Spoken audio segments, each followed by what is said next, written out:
It's Tuesday, but it feels like a Monday, but it's Tuesday. We got a great show for you. Stay tuned. I'm Anthony. Welcome to No Vacancy Live. That's my friend Glenn. You're watching the #1 show in hospitality.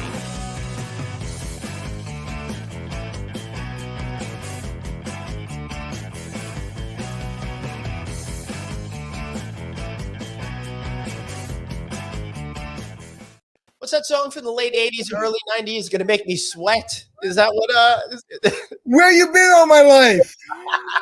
Hey, buddy, how are you doing today? Blame David. Blame David, the producer. Okay, I will totally blame him. But listen, man, I am like so incredibly depressed after what was supposed to be a holiday weekend. It was cold, it was rainy. The pool is down to like 60 degrees now. It's a mess out there. So I just stayed home and I just watched movies all weekend. Okay, so we're gonna show how different we are as human beings. Well, you look it was a great weekend. It was a great weekend because it was chilly, so it felt good outside. It wasn't so hot. Yesterday turned out to be a beautiful day at the end, and I was outside all day Sunday or all day yesterday because it turned out to be beautiful. It could have been a rain out, but it wasn't. So perspective, my friend, perspective. I like your perspective. That's a hell of a lot better than me. But honestly, you look like you've been living in Miami for the last 10 years. What's going on with your look? I love it. I literally, I hope to God there's not any important emails in my inbox because I have not looked at my email since Thursday night. Oh, that's too bad because I know this Nigerian prince sent you an email on Friday. No, I got back to him. I would never miss a Nigerian prince.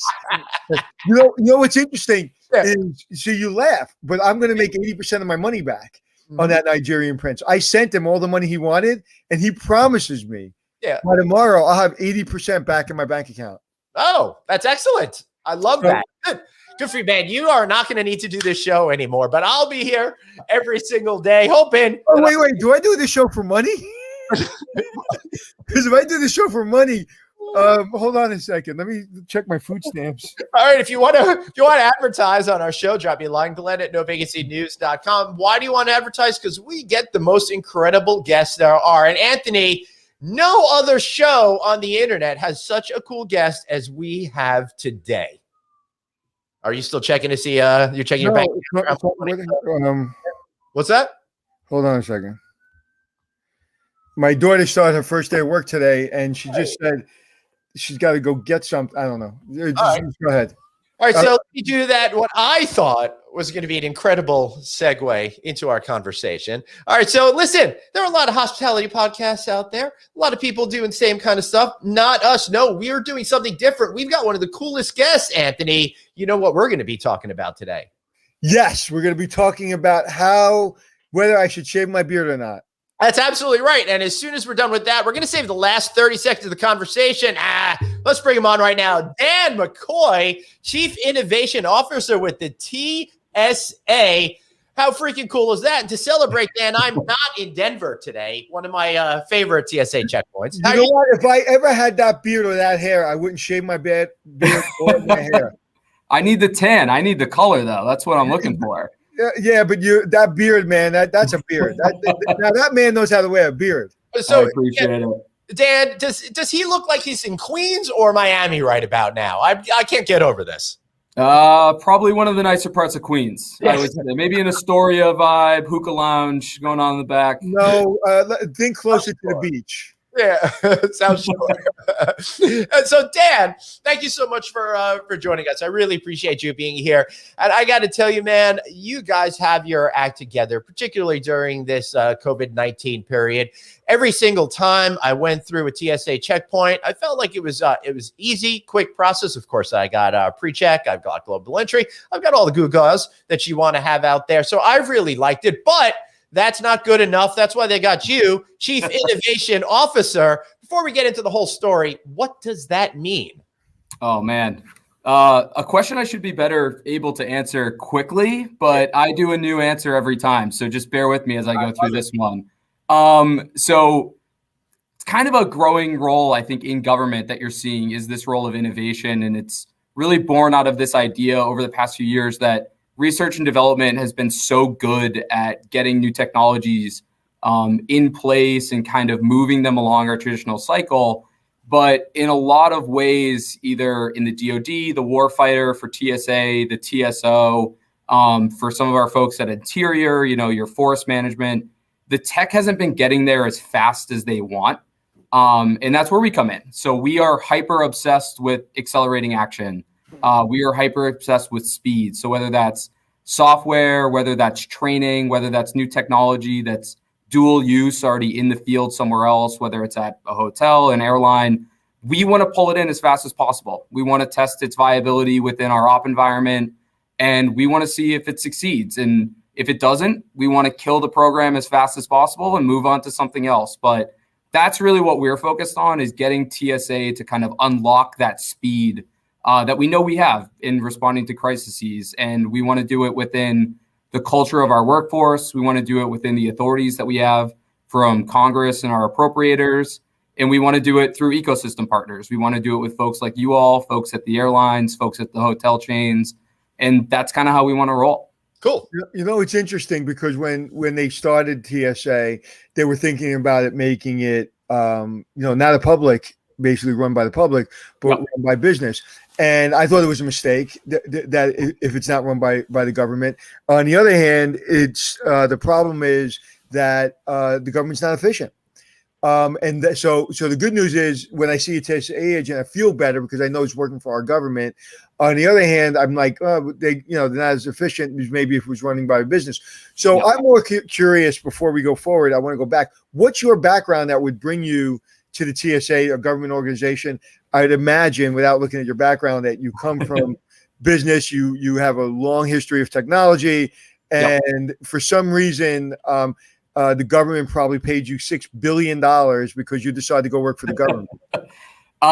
So I started during the pandemic, and I thought, what an amazing opportunity to join government, go into public service. But I'm not going to give too much brand recognition to where I came from. Everybody can go look it up. But for the past 2 years before I joined TSA, I was at another consulting firm in management consulting. And for the past few years before that, I was standing up what became their global innovation function. So they're, Anthony, to your point, the efficiencies, their go-to-market, their business side. And then within that, my role naturally grew from where I was into government innovation. So I was on the commercial side of the house, trying to figure out how you, bring sales in, how you develop new programs, and basically make the market and try to be ahead of it. So we knew that some of the stuff we were developing was going to be ahead of our clients' needs, but innovation, right? We wanted to be ready to go, pull in some dual use, work with startups and VC, venture capital to make that world happen. Right. Anthony, did you want to follow up on that? Or Well, yeah, I want to follow up is how much different is it to be on this side of the fence?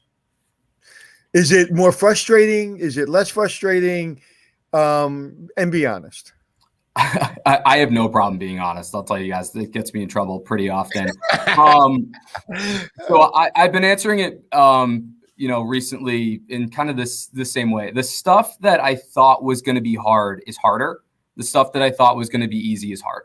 So, coming from management consulting, right? Wow, that's quite a mouthful. Coming from the outside world, right? There's this natural drive of, what do you do with your 41st hour? It's a lot of, it's that kind of mentality of you graduated from college, you want to figure out what you want to do. And the workforce is kind of aligned to say, I have my 40 hours of client delivery, and then my 41st to 55th hour is for me. And, it's for the company really, but it's for me to figure out what I want to do and where I want to shape my career. And there's a lot of opportunity to do that. Within the government, that's there, right? We're building that, but the demand side of your role and really the mission element is your focus. So sometimes it's hard to say to people, go innovate, go think of some new ideas, go ideate on a challenge, go partner with, some company or emerging technology. And they go, I don't have time for that. My job is to make sure that, planes take off safely, that everybody gets paid on time. So that's been a little bit of a struggle, is kind of moving that cultural idea to say we can do this within our work environment and everybody has the capacity to lead innovation, and then giving them the tools to, know what we mean by that. So design thinking, human-centered design, things like that. The bigger thing, though, is moving from a team of innovation. I say this kind of without wanting to sound hot-headed, right? Into the chief innovation role, right? So we have to work through our budget cycles. There's a lot outside of our control. There's government budgeting processes. There are statutes from appropriators. There's the year that we can spend money. So we have the vision. We have the plan. We know what we really want to do with our innovation framework. We know the direction we're headed. We know the technology components that we want to pull in as well. But we still have to work a lot of times in that traditional construct, which isn't always very friendly to innovation. They like the status that comes with traditional government operations. So it's been a learning curve for sure. Are you the first innovation officer at the TSA? So I am actually our second innovation officer in government.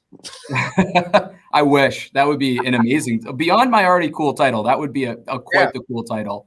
So I'm our second. So the first chief innovation officer is a guy named Alexis Long, who actually was at Heathrow for a number of years. They had worked out a kind of international swap program. Oh, cool. So Alexis came over for 2 years and really did an amazing job at what he wanted to do was really, he called it stimulate the marketplace. So how do we get those vendors that don't usually see TSA as like a customer or a client? How do we get them to look at us and say, no, you could buy our solution? So the big tech vendors, some of the non-traditional hardware vendors, 5G, IoT, where are we going in that space?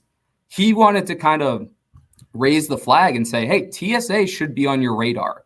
I know DoD is the biggest government buyer, but we have 440 federalized airports. We have a technology stack that we're only trying to improve. Right. We have checked baggage, we have baggage drop, we have this whole ecosystem of travel around us.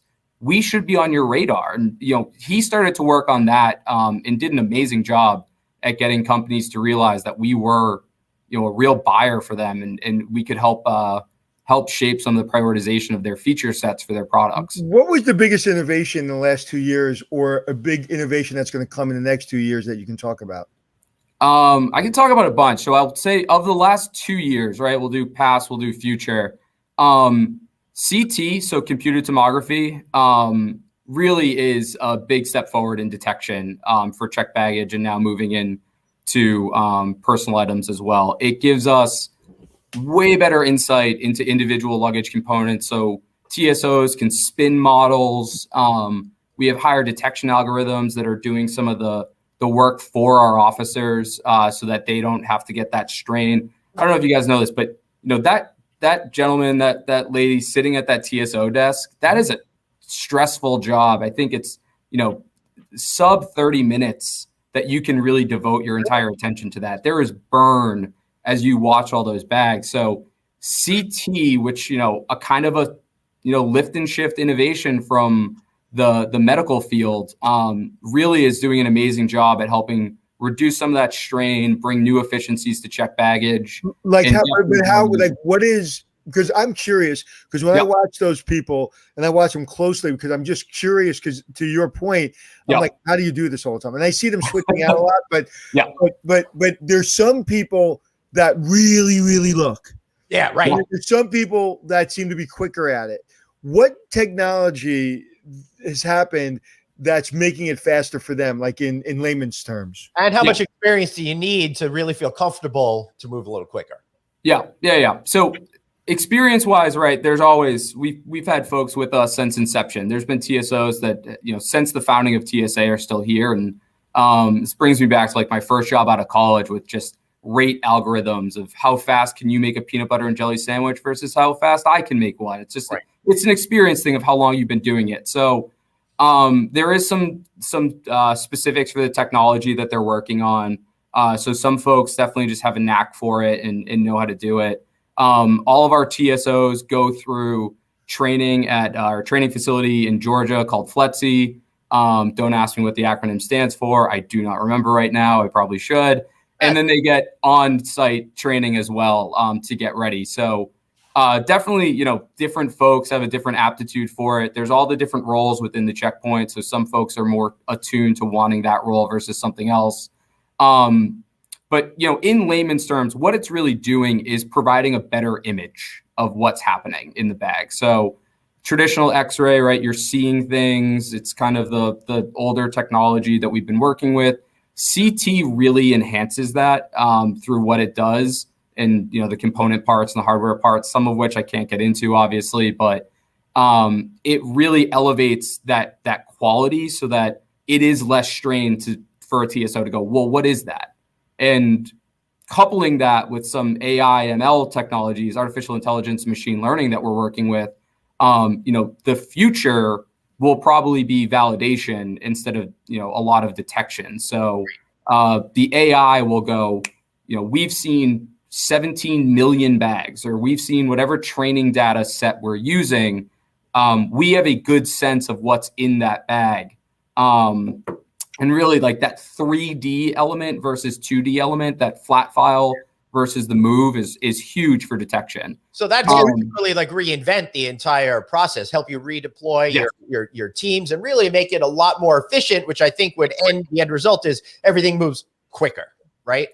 Yeah. And I mean, a lot of the technology components too, and I think this is true of every place, and this is definitely true of government, right? A lot of it is based on still human centricity and that kind of TSO in the loop idea. So what is our technology doing to improve our TSO detection capabilities? We're not trying to replace anybody. We're not trying to move folks out of the process. There is a human element that will always be present in the way that we function. Having those soft skills, those detection skills, those personalysis skills, we want to unburden some of that extra wear and tear on our officers.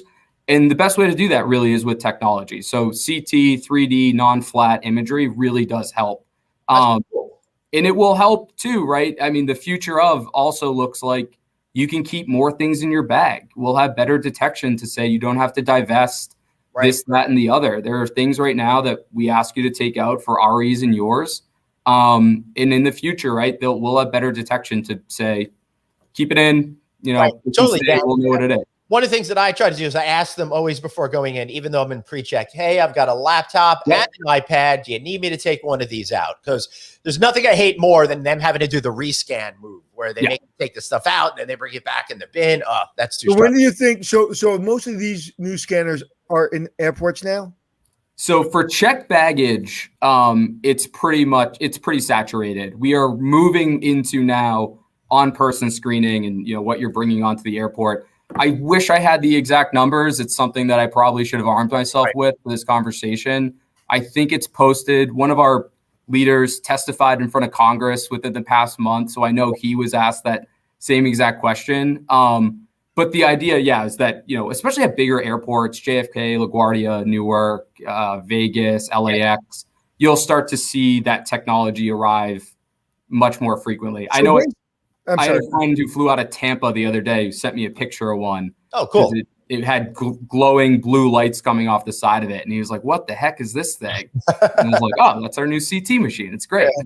Well, I appreciate that because I'll be in Tampa a lot this year. But so every single bag that goes onto the plane goes through the same kind of scanner, and there's a person sitting at the scanner, just like in the front of the house. Yes, sir. That's it. Wow. Yep. So that's the bowels of the airport usually. And that's if I'm a TCA employee and I'm the guy or the girl who's standing there, wanting you and letting you go in and out, do I also take over the machine? Are they all trained on the machine or just certain people? I believe that everybody is cross-trained to a part, right? Just for staffing continuity. And if, somebody calls out, they do rotate around within the role. So throughout the day, you're kind of moving around. But like I said, there's definitely people have expressed to us, right, when we do some, customer discovery, try to figure out what we want to deliver back to TSA. People have preferred roles as they go forward, but they do cycle in and out of that role throughout the day. So we did get confirmation that they are all trained on all jobs. Yep, exactly. So what's coming in the next 2 years that you can talk about? So some of the big stuff, right? Technology wise, talk about, share that information, Dan. Yeah. That I can't say. So have you guys heard this, vertical takeoff? We're just getting rid of, that's the stuff I can't talk about. Right. The next few years, I think, and this is coming out of COVID, right? So we had this opportunity, unfortunately, with all the unfortunate of the COVID-19 pandemic, there were some elements of our technology that we could accelerate. We had decreased passenger volumes. We could do additional live field testing. Because of that, it wasn't going to be as disruptive. So I think in the next few years, you're going to see a move to both biometrics and mobile access. So if you're coming back from out of country right now and you're going through CBP from Customs and Border, you have biometric match. You have your face kind of allowing you access, and you're coming in that way. I think you'll see TSA moving that way as well. We're already testing at a few airports, and that will grow over the summer, our CAT 2. So credential authentication technology 2, which is going to be a 1-for-1 match with your ID. So Anthony, you'll present your ID. That could be a mobile ID at some point. That could be a physical real ID. And that now acts as both your validator for your identity, and it acts as your boarding pass. So you present it, it scans your face, it matches you. You are the person presenting yourself to travel today. Go right ahead and go right through. So I noticed, Dan, prior to COVID, and I just haven't seen it pick up yet, Delta installed all these monitors talking about face scanning and stuff. So it sounds like that's all could be theoretically part of the same system. Yeah. And additionally, I use a third-party provider to be able to sneak through the line. And I find that they use great biometric security as well. As a matter of fact, helped me get into a conference really quick lately as well. So are you working closely with Clear? Clear is a partner of ours. Yeah, we're going to try not to talk about names of all the third-party providers and stuff like that. Got it. Okay. Yeah, we have to be government, right? We have a lot of different vendors that we work with. So we have to always be careful about how much we lean in. He didn't send me that note. Sorry. No, I didn't. When you were saying that, I was like, you're probably not saying it on reason on purpose, but I just want to show him how smart I am that I know who he's talking about. my ego couldn't stand it. I'm glad we cleared that up. Dan, back to you, sir. Yeah. No, so that's it. So that technology, right? That same kind of frame of reference, that's on the horizon. So, Glenn, to your point, we've seen them. Delta's rolling it out. We do have a program in Detroit right now that Delta is a partner on doing some of this technology. I believe in Atlanta as well. There is a biometric bag drop pilot that we're running. Again, to do kind of that 1-for-1 bag tie to a passenger. And it's all for customer service, right? It's for customer service.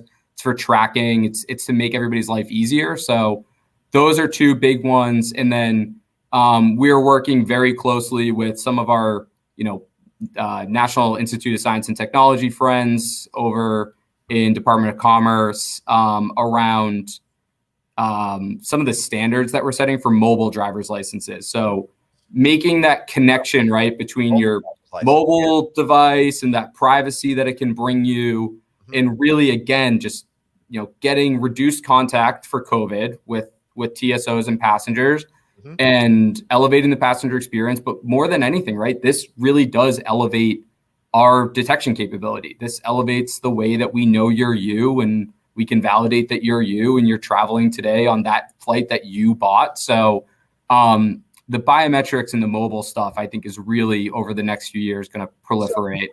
I don't ask.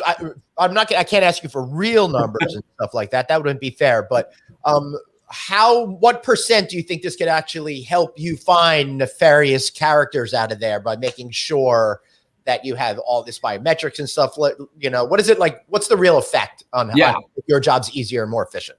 I am sure that number exists in the security cabinet on a piece of paper over behind me. It's a tough detection, but we do encounter counterfeit IDs day to day. we encounter, folks that come with these variable types of a library card and, this expired passport and things like that. And all of that's allowable to some extent. So what I think biometrics is really going to do beyond, right, that kind of oddity of detecting a nefarious character is any shave off the peak off that spike. Right. It's very similar sometimes to like call centers where any shave off of that peak is tremendously helpful for us. So if we get one or two people, add up to minutes and hours. Right. And right. Yeah. And with that, right, better detection writ large because we have people moving more efficiently throughout the process. But to give you an answer, right, of how much do we expect this to catch that extra bad guy? Not really sure we've done the math on that. I'm sure somebody's thought about it. It's a non-zero number. Exactly. Yeah. Right now, Anthony, they're doing something really cool also that I think you're going to like. Speaking about privacy and stuff like that, you've been talking about off airport screening and private suites and stuff like that. Anthony, that's working well for celebrities such as yourself over in Hollywood. It's pretty, it's pretty cool thing. Well, you know what? I live right under the Hollywood sign, so yeah. Unfortunately, next to a few guys who are also down on the or I live in Queens, one or the other. So tell me how that works. Yeah, so that's actually a really cool program, and it kind of comes as simple as you want it to sound. Like imagine guests getting screened on property and then getting brought to TSA and kind of bypassing that checkpoint. So it really can be that simple. But they're under the control of TSA the whole way?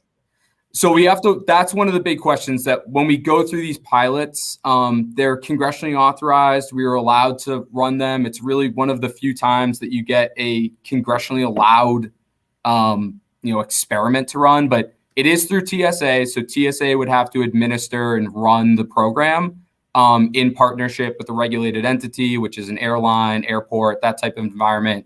But it can be in partnership with a hotel brand, potentially. There is one example of a hotel doing this in Minnesota.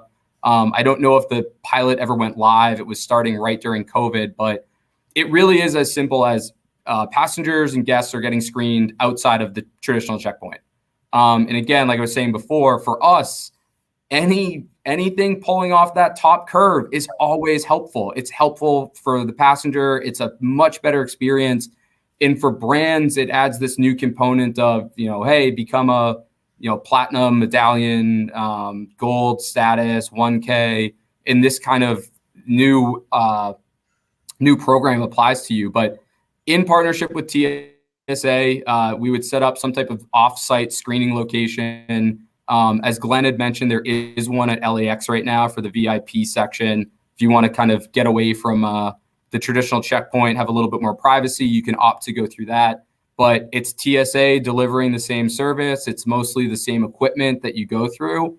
And then we work with partners to find out how to do continuity of control, how to do guidance. So you really can go from, let's say a convention center. Let's say, well, it's not Queens, it's Brooklyn, but Barclays. You could go straight from Barclays back to the airport if you wanted to. You could get screened at the center if everything's set up properly. Make the kind of air gap drive to the airport, and you get brought right to the sterilized side. But you go through the same process, but it's just you, it's your fellow folks. Maybe courtside, maybe it's Spike Lee, who knows? But that's it. You get brought straight over. With all the traveling that we do, all these little conveniences really make it. People say to me, "You must hate traveling." I love traveling, and they go, "Yeah, but it's so." I say, "Listen, I don't even think about travel because I use my favorite airline. I'm allowed to say who I partner with, Delta. I use Clear. I use the Sky Lounge. So I have to, people I know that can afford the American Express Platinum card, which costs you $500 a year. Yeah. They refuse to say, I'm not using that. That's ridiculous. It's too much money. And they're sitting in the terminal being miserable. Yeah. And they complain about travel all the time. Anthony, I was one of those guys. And I said, F it. I'm glad I'm spending the money. It changes everything. Yeah. Yeah, I agree. So when you're sitting there, I didn't mean to cut you off. I'm sorry, Dan.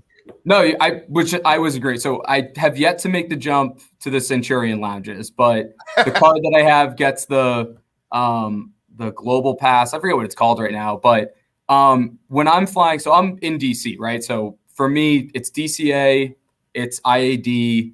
If I'm flying out of IAD, completely changes my plan to travel because I have lounge access. I can go sit in the KLM lounge. I can go sit in the British Airways lounge as a partner.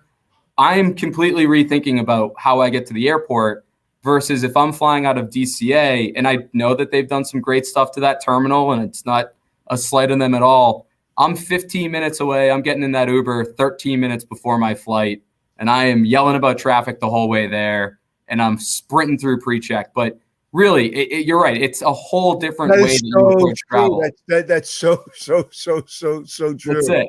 And matter of fact, I have to get pre-check because I don't have pre-check because in Tampa I have clear because in Tampa they don't have clear, they have pre-check. So I have to get it because those lines are long. Two separate programs, right?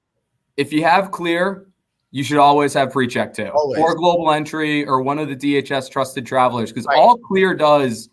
We've been trying to break this up, and I know this is like a weird kind of segmentation for this, but there's the queue and then there's the lane. So we own the lane. That's you dropping your bag, divesting your laptop, your liquids, everything like that. The queue is the airport. That's what you're skipping with clear. Right. Is the queue. If you want the full suite, as someone who's talking Centurion and your Delta lounges and everything, you got to get pre-check. And that's really going to make it that much faster as well. Shoes on, all that stuff. That's right. All right.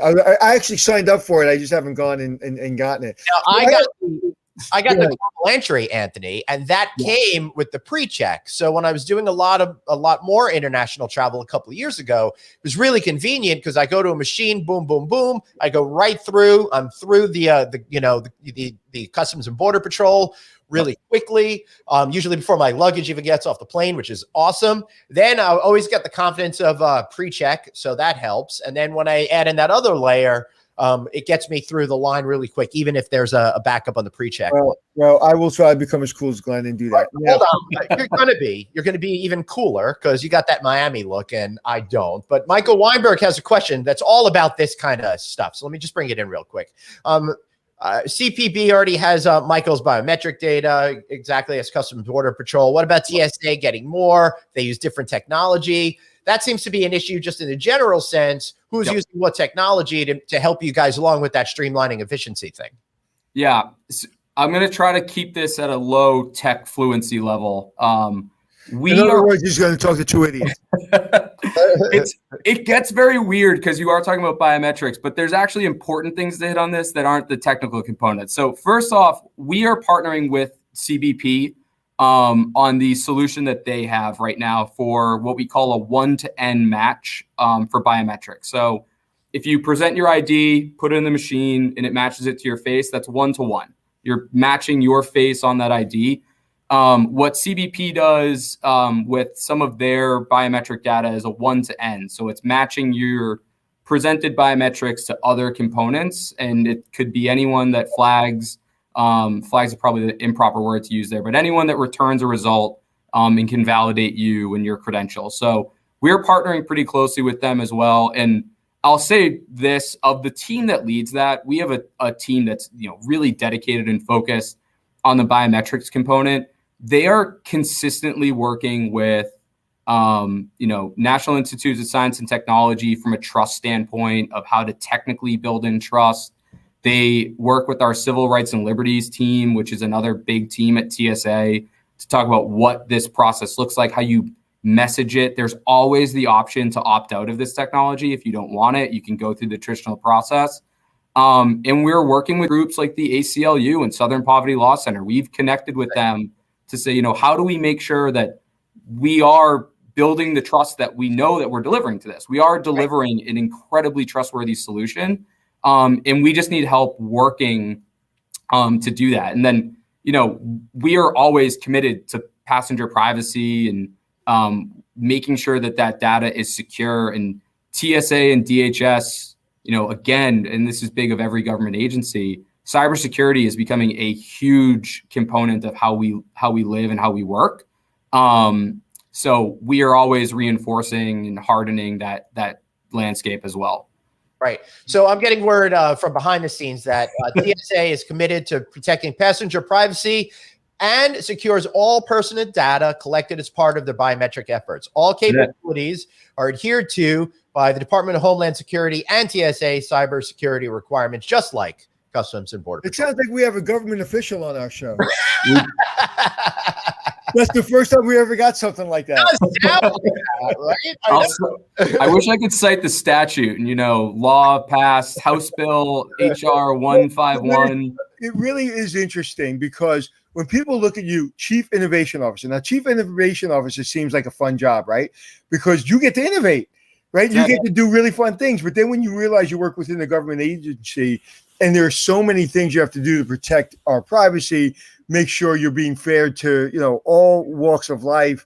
It's a very complicated process. But with that said, I'm going to ask you a fun question. Oh, cool. Chief Innovation Officer is a very fun title. You said so in the beginning. So when you're laying in bed at night and, you got this is a compliment, your geek brain going on, and you're thinking 20 years from now, what does the airport look like 20 years from now if you had all the money in the world? What would it look like? I'm going to try to answer this because you had hit on it before, and I want to do the first part of that, and then I'll answer the question, I promise. Innovating in highly regulated spaces for everybody is hard, and it's hard on our vendors. It's hard on us, but there is a reason for it, right? We have a mission that at its purest element is a no-fail mission. It is, another style attack. It is people getting sick. It is, cargo making it places that it shouldn't. Like, we have a mission that is highly regulated, and it makes it challenging to innovate around that. And what we're always trying to do is accelerate against that requirement and know we have to have two things. We have to have an operations side of the house that is reinforced to execute that mission, but threats come up and threats are variable, and our enemies don't always play by the same set of rules. They're not going to look at a gap in our system and say, well, we'll give TSA a chance to kind of close and harden that gap before we go exploit it. We have to be fast and vigilant and hyper-focused on things like innovation so that technology, that new process, that capability is growing into that space. And we're always kind of covering our six. So that's always my answer to that. Well, let me, before you go into the next one, I think what you just said is brilliant, and it really opens my mind and everyone's minds listening probably. But what you said that really resonates with me, when I was in the military with a stealth base and we were at a missile base, we had a no-fail mission. There it is. People don't understand, like, oh, well, he made a mistake, give him a break. No, there's no fail mission because you have one failure and it's catastrophic. Right. And that's, one of the things that we always struggle with in government, and I think I'll credit the paraphrase here. There's an organizational psychologist named Adam Grant who recently testified to the Hill about DoD culture and the way DoD works. If you have an environment where you demonize failure and you go and you attack people who fail, well, you simultaneously know that it is inevitable. There are programs that won't work out. There are dollars you'll spend in less than efficient ways to go test and experiment. If you villainize that, well, you simultaneously know that it is inevitable. You create a culture where people either don't innovate and they don't want to stick their neck out and try something new, or they hide failures. And then you have full programs that continue to grow out of this idea of, well, if I tell people how bad it is now, it's going to look bad and they're going to think. So, getting that kind of culture shift to say, no, we know that experiments fail. What we want you to do is run good experiments. We want controlled variables. We want you to always assess what's going on. And a failed experiment done correctly is better than kind of a program limping along because we don't really know if we should kill it. We're not really sure if it's a good technology. So, similar to the core mission set, and, Anthony, what you were saying about, not being able to fail, like we have parts of the org that are like that, and they're hardened away from some of this conversation. But always thinking about how to make it better and always thinking about how to improve it with different technology and process, trickles in eventually, right? It trickles into all aspects, but we can always do it in areas we have better permission space to do it. And customer service is one of those, and some of the checkpoint efficiencies is like that. But, it's holistic, but again, it is hard to do it in a really controlled mission space. Well, I want to pull out another comment you said, because some of the things you're saying are so important. Yeah. Villainizing failure. I think that is such an important thing for people to really understand in business, whether it be government, business, whatever it is. Villainize, and I was that guy early on in my career as a manager. I was that guy. You didn't do your job, and you didn't want to be anywhere near me. And I realized I had a young person when I was a young person. One of the people working for me said, "Do you ever catch anyone doing anything good?" And that was him saying to me, "You're villainizing failure, because all you do is run around and chase people down that failed." So what you just said, I think, is not only important for this conversation, but just in life in general. Yeah. People gotta fail. I agree. Yeah, I agree. So, I don't think I'm getting my answer of what he wants to do. All right. Yeah. Sorry. I want the I'm lying in bed. My head is spinning. I've listened to 20 podcasts in the day, and I'm winding down with Spotify or something. Mm-hmm. I joke with this with people all the time, right? So everyone asks, what's the future of TSA look like, and what's the future of the airport experience look like? The Jetsons had mainframe computers in Sky Cities. Star Wars had people loading plans for the Death Star on a floppy disk. That's right. To fly it off of the planet for safety.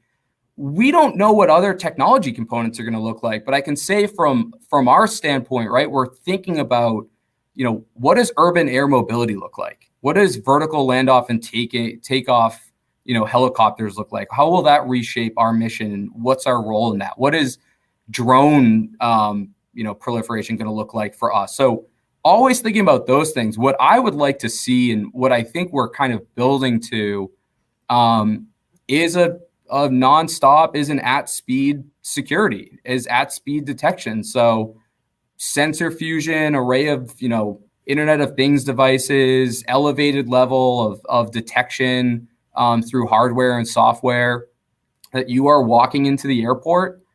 You're not breaking your stride. You're getting scanned. It's safe. It's secure. You're getting some type of passive biometric matching. You're maybe getting your iPhone or your Android, your MAC address is triggering something to say, "Yup, he's on that flight. We know who he is." So that at speed, and I think what's important about something like that is we develop it iteratively. What we don't want to do is have these decennial, 10 years, TSA makes giant leap, 10 years, TSA, other giant leap. We want the customer experience. We want the passenger experience. We want the technology for our TSOs to move, linear or exponential, even better, to improve their lives, improve passenger lives. And I think that's where you're seeing it going, is very high reduction in invasive search through technology, high reduction in document handoff, and really at speed detection through an array of sensors. When you think, I really don't have a question, I have a statement. Remember when we were kids and you go through a toll booth and you have a coin or some coins and you throw it into the toll booth, right? And then so there would be a line backed up, especially on Memorial Day, and it would be like literally an hour to get through the toll booth. And now no one even thinks about it anymore. You literally, what did you call a time of when you're just moving? Oh, at speed. Yeah, at speed. So at speed, you're just going through that toll booth. You don't even think about it anymore. I'm on the highway. I don't know. I even go through toll booths until I get my $500 Easy Pass bill every month. I grew up in Boston, and leaving Logan to go back to like leaving East Boston to go back for years, there was one of those toll booths. You had to chuck, 35 cents in. And there was no avoiding it. There was really no way to get around that to go into, I don't know if it was then, but it's the Ted Williams Tunnel now. I don't know if it was called something different, but that backup was always there. You always had this, it was 50-50 of just the number of cars, but then you'd see people like rummaging around, trying to find 35 cents and see if they had it. So there was the chuck-in, there was the attendant there. If you only had $1, it was. I remember that. Yeah, but the point being is, like, if I asked that person who ran that booth or ran that technology 10 years prior, they would say exactly what you're saying. So as soon as you said that, I was like, yeah, that makes perfect sense. And like, almost shockingly, why aren't we there yet? Yeah. Hey, Anthony, when we did the pre-call on this, since it was a special interview, I jumped on that pre-call.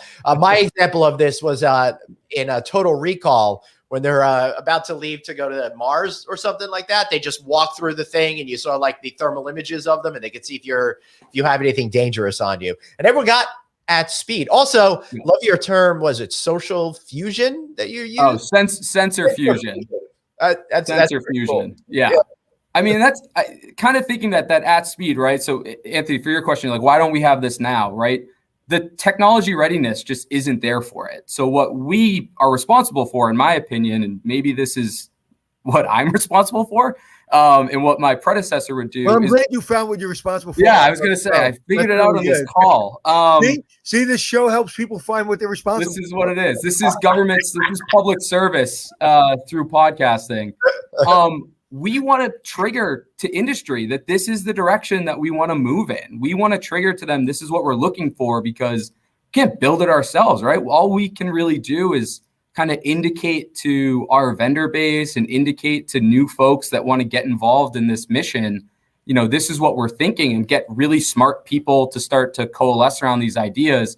Sensor fusion is one of those ideas. Like, how many times a day do you hear IoT is a buzzword and Internet of Things, and you have smart homes? Never. You can walk in. It's a new term, and we can bring that into the environment. We have these very fixed assets, but if we've seen anything, that modular design, that kind of micro sensor, all the way down to a Raspberry Pi computer, all of that has viability in our model. We just need to figure out where it fits and if it is better than what we have. And talking about partners, isn't the military your biggest partner? Most technology comes out of the military. Is that not a true statement?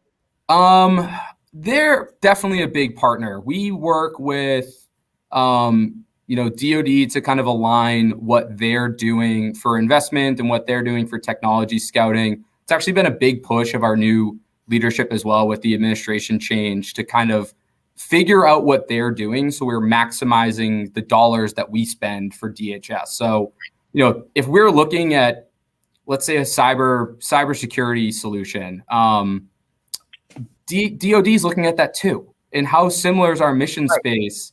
Let's go figure out what they're looking at. Let's see and assess how close it is to what we need. And then 2 conversations. It's, hey, that's so discrete and different that we don't want to use it. We can't use it. Or that's really close to what we want. And DoD is Department of Defense. I was just seeing it pop up. That's super close to what we want. That's very similar to what we need with a little bit of tweaking. Let's spend our next dollar to make that tweak rather than spend $5 to do exactly what DoD already did. Right. So we're working with them to do things like that. And it's a great partnership, right? Because they have so much money to spend on things like that. That makes a whole lot of sense. Plus, you get the economies of scale. Everything moves forward. Right. You could work with those same suppliers that have already been vetted, et cetera, et cetera. Yep. Now, summer travel is going to boom. We've been talking about these TSO officers, right? You guys are trying to hire 6,000 more personnel, I understand, right now. We are. And 1.9 million people came through the checkpoints just yesterday. That's only off 600,000 from last year. We're getting there. Things are going good. How are you handling things? We're getting there. We're seeing travel return. I don't want to say faster, slower, or anything. I am not fully read into where this is going. What I've been hearing, though, is a lot of airports are seeing travel return much faster than anticipated. Tell me about Orlando before we went. Yeah. So I was talking to a colleague of mine before I jumped on with you guys, and he let me know that Orlando saw 94% of their throughput rate compared to pre-COVID, and expectation that was going to be in 2023. Amazing. So it's already happened. It's Memorial Day. Mm-hmm. I haven't run the regression. I don't know what it looks like, but vaccine delivery, thou shalt travel mentality. I think we are seeing that take off, and I'm excited to see what the 4th of July looks like. I think that's, I tell you, the vaccine really helps because I went from being a mask guy to being, no, thank you, I'm good. Like, right. I'm going to give a secret away. I took a day, and believe it or not, I went to play poker, Glenn. Yeah. And I was at the Borgata when they took the glass partitions off the table, and everybody who wanted to go maskless went maskless, and the partitions went. And I'm fully vaccinated. Yeah. I'm telling you, it will go down as one of the days that I remember when they say my life passes in front of me. I'll remember that moment because it was I felt like I was reborn. Yeah. I felt like I was reborn. It was one of those moments. It's like, yes. Yeah. Right. Yeah. Damn, unfortunately, this moment right now is going to be one of those moments for me when it flashes by and I hear Anthony recant his no mask tale. It's that it's ingrained. We'll live there forever. How boring my life is. We get to do fun things. I stayed here all weekend doing nothing. But again, we've got to start headed towards our wrapping up. So before we do that, it's really important for you to share what's going on with hospitality. I mean, you know, a lot of brands such as Starwood pre-Marriott included TSA pre-check videos in room. A lot of the brands made it easier for you to get access to pre-check, all of these kinds of things. What can the hotel industry do now to work with you guys to do some more really cool stuff in the future? Yeah, so I know you had mentioned it before, right? So Starwood, great partnership, in-room entertainment. We talk about TSA pre-check. This podcast is great. We found out Anthony doesn't have pre-check, and now he knows he's got to get pre-check to maximize this travel experience as we return to flight. So we really did our job here today, just making that point. But the big few takeaways, right, for the audience that I'd love everybody to walk away with. So one, we are open for collaboration. We are open for partnership. We want to talk to anyone who wants to talk to us about ideas they have in partnership opportunities. So if that's hoteliers, if that's, tourism groups, what can we do that kind of aligns our equities and our mission sets, our, public-private partnership capabilities? What can we do to improve what you all are doing and kind of understand how it affects us as well? So we've been sharing data throughout the pandemic. We've been promoting, throughput numbers so folks know, where travel's coming in from and how it's going. So most hotel groups, I'm sure, have innovation offices, and we want to talk to them. We want to know what makes your brand tick. We want to know where you guys see it, and we want to work with you all. So that's the main thing.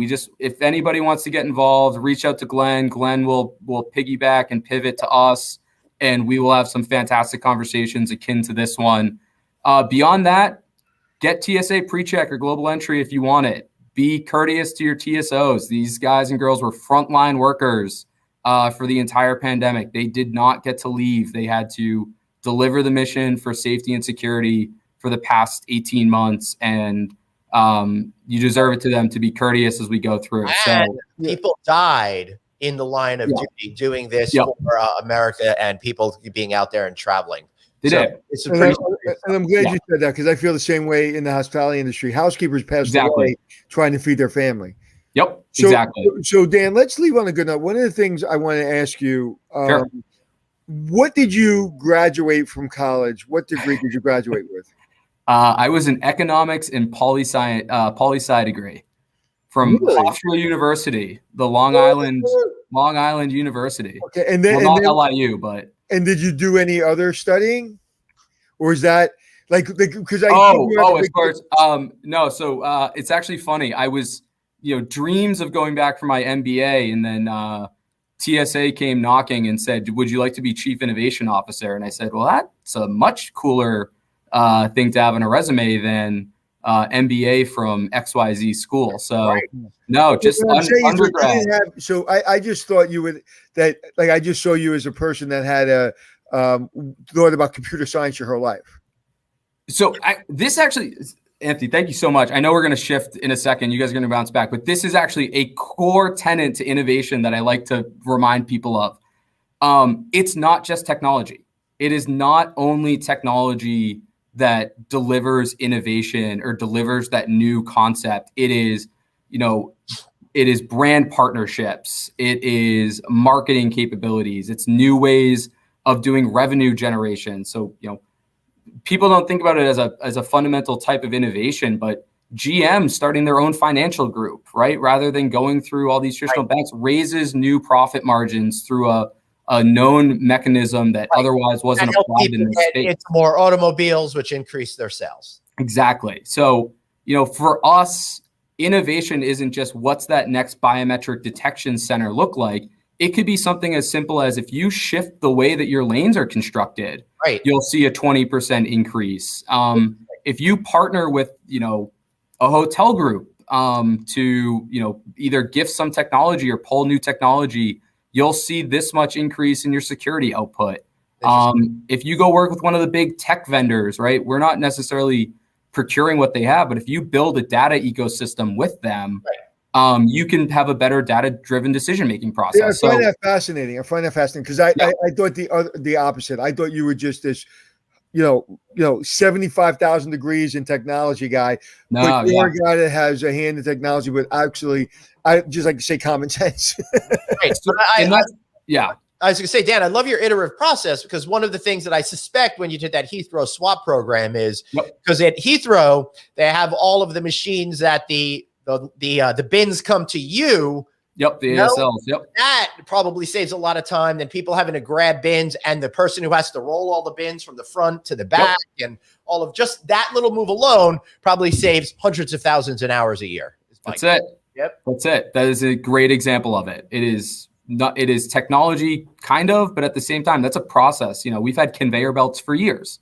We knew what they looked like. So, non-traditional new technologies, new processes in a new operating environment, is innovation. It is really sometimes as simple as that. So the first time I saw that, this is exactly what I did. As I was throwing my water away, because I always forget to throw it away, as I'm going and I see the new, and it was just not too long ago, maybe about 5 years ago, or that or whatever. And I look at it, and I literally said out loud, "Well, that's better."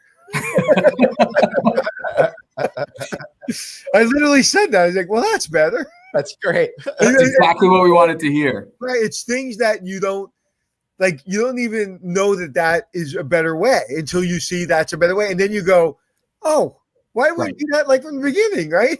Right. That was great innovation. Great innovation sometimes is innovating something that's common sense, but for some reason, for technology reason, it hasn't been implemented. Right. And then all of a sudden it's there. It's like, yeah, that's so much better. Andy, the best ideas I ever see out there are the ones you go, duh, that was so obvious. Right. Why didn't people think of that? I always joke, like, two examples, like Uber is one example, right? It kind of came to life because 4G allowed it to, and people had smartphones. But I think if you polled anybody on the street in New York in early 2000s, how's the cab system working for you? Oh, it's good as it could be. Cabs are around. We get the green ones in Brooklyn now, so that we get the outer boroughs ones. Walk down to the front of the block on a one-way street to get the cab before the person at the end of the block gets it. So exactly. You had the process. Let's put it this way: there's a lot of people, to your point, that said, "I'm going to take my life savings and go buy a couple of medallions." Medallion thing, and they can't give those medallions away for a cup of coffee. Yeah, I know. They were going for $1 million a medallion. Now you're lucky if you probably what, 25, 50,000? Something like that. Horrible. They'll figure that out. Dan McCoy, thank you so much for being here, sir. We really appreciate it. I got to have you guys back on whenever you have some more information to share with us and our audience. We'd love to have you back. Sounds good. I appreciate it. What a great opportunity. Thank you so much, Dan. And I'm going to give you, I don't know if you're allowed to give me your contact information, but I'm going to give you mine, and I'd like to get yours. All right. That'll be in the private chat box behind. Yes, private chat box. Thank you. Cool. Right. Dan. Thank you so much. See you later. Dan, he's so rude, man. He's so rude. I can't stand that. Anyway, I suck at that part of it. Anyway, guys, thank you so much for being here. What an interesting thing to hear right from them. We really learned a big part of that story today, Anthony, about how, they're really not necessarily what people perceive them to be. They're open, they're interested in engaging with companies, and they want to learn how to make their process better. Totally different than what you normally think of government, which is either our way or the highway. What a sharp guy, totally completely different, right? And what a sharp guy. And what You know what, Glenn? I like your show, man. I got to be a host on your show because this is a good show. Like look who we just talked to. Look who we just talked to. Last week we talked to the young lady running MGM sales, and we just talked to the guy running innovation for TSA with a great team. Who even knew that existed? I mean, God, this is a good show. I know. Well, guys, listen, in that spirit, please share it with all your friends, your family, everybody in the hospitality industry. We really appreciate it. Get the word out. And by the way, you don't only have to watch the show. You can listen to our show easily enough. Find the podcasts on Apple Podcasts, iHeartRadio, Stitcher, wherever you prefer to get them. Of course, I'm at Traveling Glenn, and that is at Anthony Hotels. Any final thoughts before we wrap this up, Anthony? I love you, brother. Love you too, man. And thanks so much for being here. Remember, everybody, you've got one life, so blaze on, fly somewhere, take a trip, and be kind to yourself. See y'all tomorrow.